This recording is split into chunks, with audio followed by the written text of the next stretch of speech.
My friends and I decided to test our wives and took DNA tests together. We uncovered a nightmare.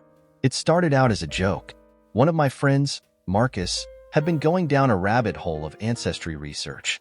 He kept talking about how cool it was to trace your lineage, discover long-lost relatives, and even learn about potential health risks.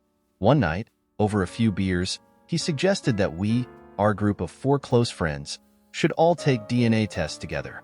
Come on, he laughed. Let's see if any of us are secretly related. It sounded harmless, fun, even. We all agreed. But then Marcus took the joke a step further. Hey, why not get our wives to do it too? You never know what you'll find. There was some hesitation, but eventually, we convinced our wives to take the test with us. It took a couple of weeks to get the results, and when they finally arrived, none of us were prepared for what we found. We got together at my house for the big reveal. Everyone had their laptops out, logged into their accounts, ready to compare results. At first, it was all laughter. Damn, I'm only 3% Irish? I thought my grandma swore we were descended from an Irish king. Looks like I have some distant cousins in Italy. Road trip, anyone? But then Marcus went quiet. He was staring at his screen, his face pale.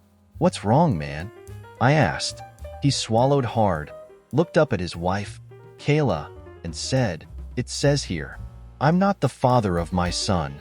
Silence. We all turned to Qley, who was suddenly fidgeting with her hands, eyes darting around the room. That can't be right," she stammered. "These things make mistakes all the time." Marcus's hands were shaking as he scrolled through his report. "It says there's a 0% chance of me being biologically related to him. His son was 7 years old." 7. I felt sick. The mood had completely shifted.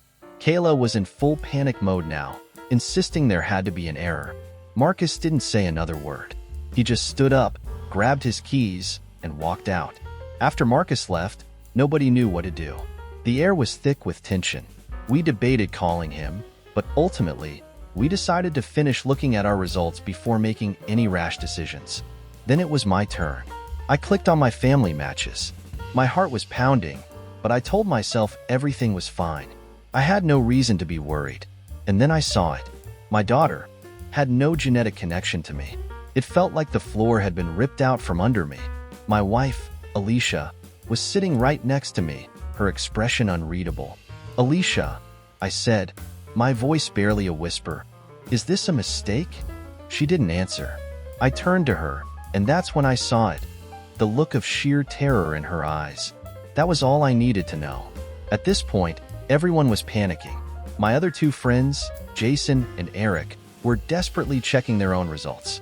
Jason's results came back clean. His kids were his, but Eric wasn't so lucky. His youngest son wasn't his either. 3 out of 4 of us had been unknowingly raising children that weren't biologically ours. The wives were crying, trying to explain, trying to justify. "I never meant for this to happen. It was just one mistake. It doesn't change anything." But it did change everything. Marcus never came back that night. He texted the group chat a single message. "I'm getting a divorce." I felt like I was in a nightmare. My wife was sobbing, begging me to understand. "It was years ago," she pleaded. "Before we even got married. I didn't know what to do." My daughter? No, the girl I had raised as my daughter was sleeping in her room upstairs, completely unaware of the chaos unraveling downstairs. How was I supposed to look at her and not see the betrayal? In the days that followed, our friend group imploded. Marcus filed for divorce immediately. He got a paternity lawyer and was already making plans to fight for custody. Eric was in denial at first, but after a few days, he confronted his wife, and she admitted to a brief affair years ago. He kicked her out of the house. And me? I still don't know. Alicia swore she loved me, swore that I was the only father my daughter had ever known. I wanted to believe her, but every time I looked at my results, that 0% haunted me. I love my daughter with all my heart, but I don't know if I can ever look at my wife the same way again. One stupid DNA test turned our lives upside down. And the worst part?